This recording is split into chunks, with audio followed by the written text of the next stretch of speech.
नमस्कार साथियों, स्वागत है आप सभी का एक बार फिर से आपके अपने YouTube चैनल संस्कृत ग्रुप्स पर। साथियों, आरजीएचएस में पीवीसी कार्ड यानी प्लास्टिक कार्ड बनने का कार्य शुरू हो चुका है और संभवतया आपके आरजीएचएस में जो पता आपका रजिस्टर्ड है, उसी पते पर इनको भिजवाए जाने की व्यवस्था की जाएगी। ऐसे में आरजीएचएस की तरफ से एक प्रेस विज्ञप्ति जारी हुई थी कि आपको यदि आरजीएचएस कार्ड में किसी तरीके का कोई संशोधन करवाना है, तो आप तत्काल प्राथमिकता से संशोधन करवा लें। उसकी आरजीएचएस कार्ड की समस्त जो प्रविष्टियां हैं उनको चेक कर लें, ताकि जो आपका पीवीसी कार्ड बनकर आएगा उसमें कोई त्रुटि नजर न आए। इसी का एक एग्जाम्पल आप सभी के सामने लेकर आया हूं कि आरजीएचएस कार्ड में कैसे संशोधन होता है। उसके बारे में कंप्लीट एंड डिटेल्ड ये वीडियो है। स्किप न करके पूरा ध्यान से एक बार देखेंगे तो निश्चित रूप से आप बेहद आसानी से अपने स्तर पर ही अपने जनाधार कार्ड में और आरजीएचएस कार्ड में संशोधन कर पाएंगे।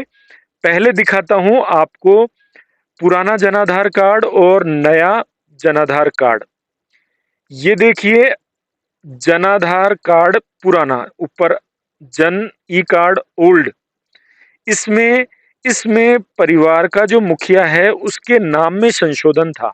ठीक है, नाम यहाँ पर मनीषा शर्मा है। ठीक है, तो इसी नाम के आधार पर जब आरजीएचएस कार्ड बना तो आरजीएचएस कार्ड भी एज इट इज बन गया मनीषा शर्मा के नाम से। ठीक है, लेकिन रिकॉर्डली ये नाम इसमें कुमारी बीच में जोड़ना था, जो कि इसमें न तो जनाधार में है और न ही आरजीएचएस में है। जबकि इसमें जे मनीषा शर्मा का यदि आधार देखा जाता है तो उसमें मनीषा कुमारी शर्मा था।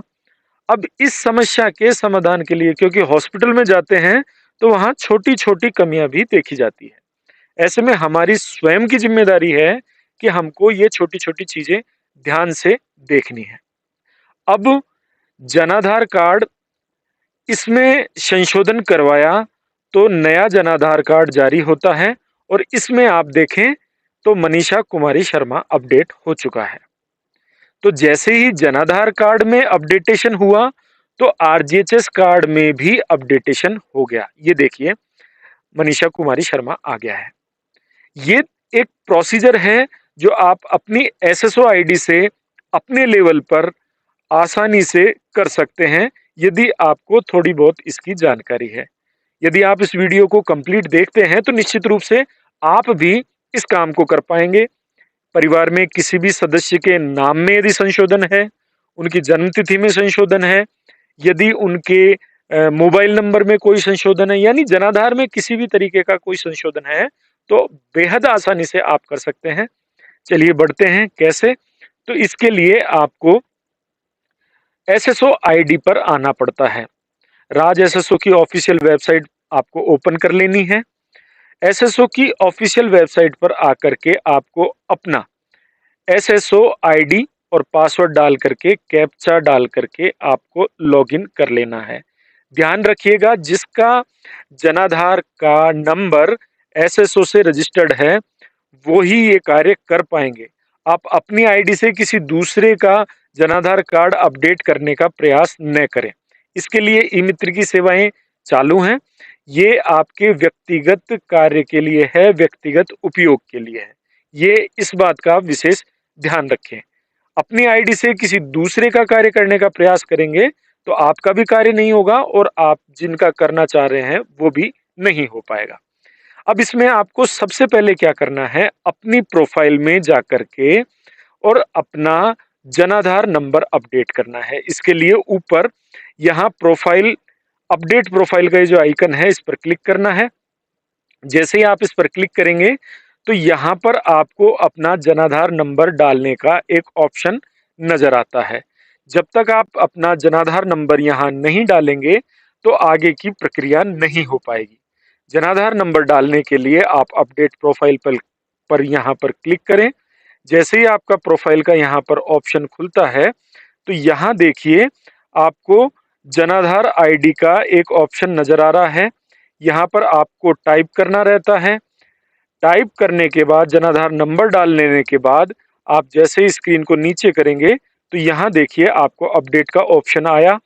इस अपडेट के ऑप्शन पर क्लिक कर लेने के बाद आपका जनाधार नंबर यहाँ पर अपडेट हो जाएगा। हालांकि इसके लिए आपको रजिस्टर्ड मोबाइल नंबर पर ओटीपी आएगा, ओटीपी वेरिफिकेशन करवाना है और आपको यहाँ पर अपना जनाधार नंबर डाल लेना है। जनाधार नंबर यहाँ पर आ जाने के बाद आप ध्यान दें तो इधर ऊपर वाला ऑप्शन गवर्नमेंट एम्प्लॉइज के लिए है, जो G2G है यानी गवर्नमेंट एप्स आते हैं, और इसी के नीचे आपको सिटीजन एप्स नजर आएंगे। इस पर आपको क्लिक करना है।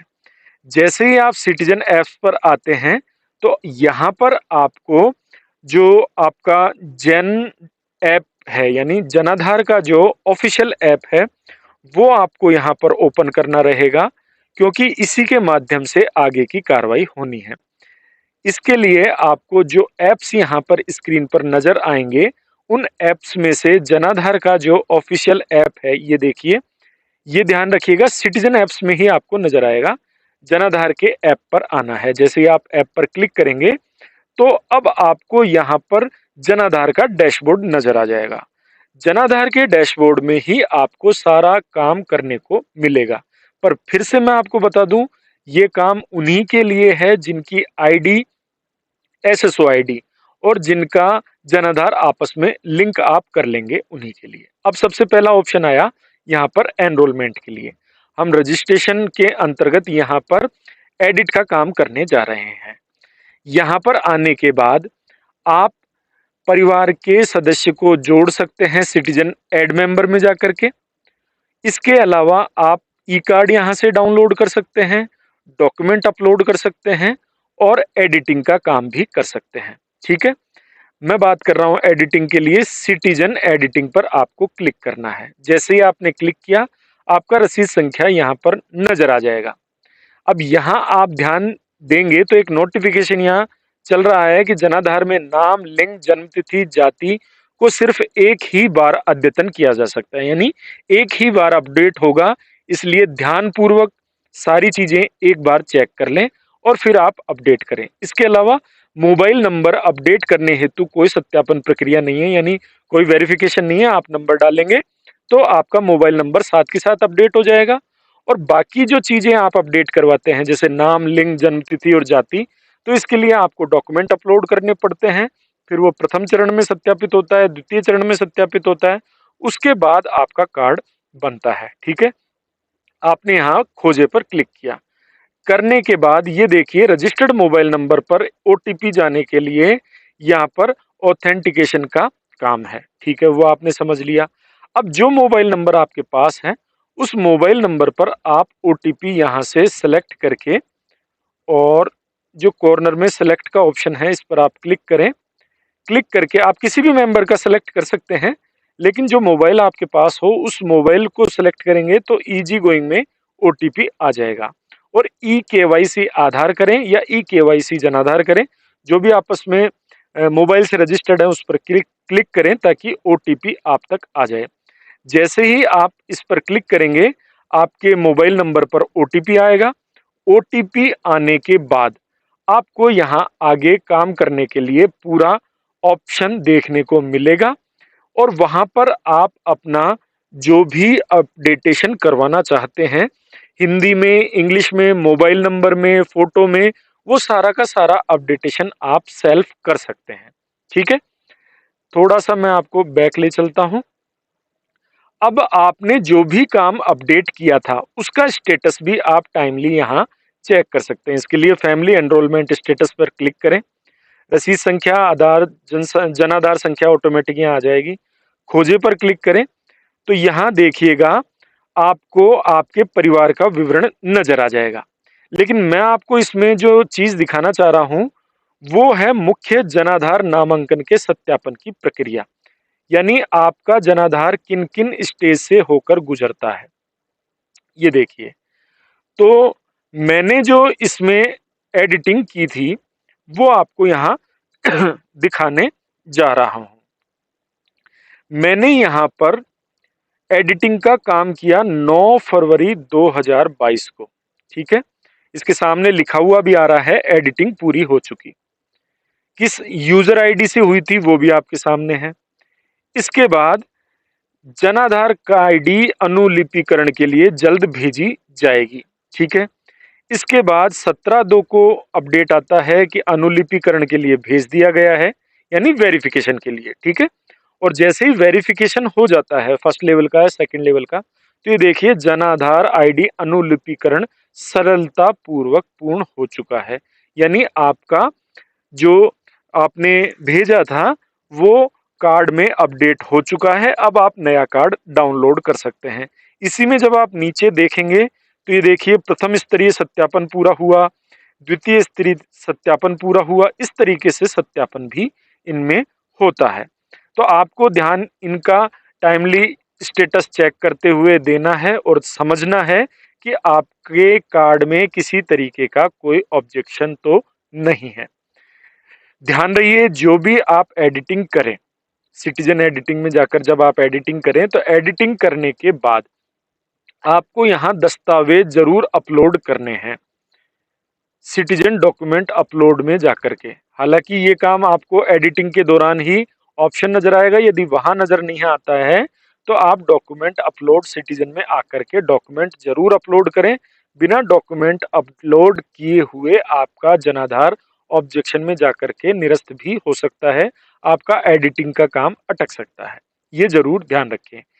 ये यदि पूरी प्रक्रिया आप नहीं करना चाहते हैं तो किसी भी नजदीकी ई मित्र सेंटर पर जाकर के आप जो भी डॉक्यूमेंट आपके पास हैं वो ओरिजिनल ले जाएं और ई मित्र सेंटर पर जाकर निर्धारित शुल्क जमा करवा करके आप अपना जनाधार अपडेट करवा सकते हैं। वहां से आपको जनाधार की रसीद मिल जाएगी। उस रसीद को लेकर के आप कुछ दिन बाद जब चेक करेंगे तो आपको अपने जनाधार का स्टेटस पता लग जाएगा। जैसे ही अपडेट हो जाता है तो नया जनाधार आप डाउनलोड कर लें और अपना आरजीएचएस कार्ड नए सिरे से आप उसको बनवा सकते हैं, उसको डाउनलोड कर सकते हैं। ठीक है, ये काम आप प्राथमिकता से कर लें ताकि आपका नया जो आरजीएचएस कार्ड का पीवीसी आपके पास आने वाला है वो आपका पूरी तरीके से शुद्ध और बिल्कुल क्लियर आपके पास आ सके। ठीक है साथियों, वीडियो लंबा था, आप सभी ने देखा।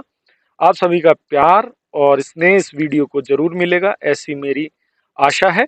चलते चलते निवेदन, यदि अभी तक आपने चैनल को सब्सक्राइब नहीं किया है तो चैनल को सब्सक्राइब जरूर कर लें, क्योंकि मैं ऐसी टेक्निकल वीडियोज इस चैनल पर अपलोड करता रहता हूँ। ठीक है साथियों, बहुत बहुत धन्यवाद।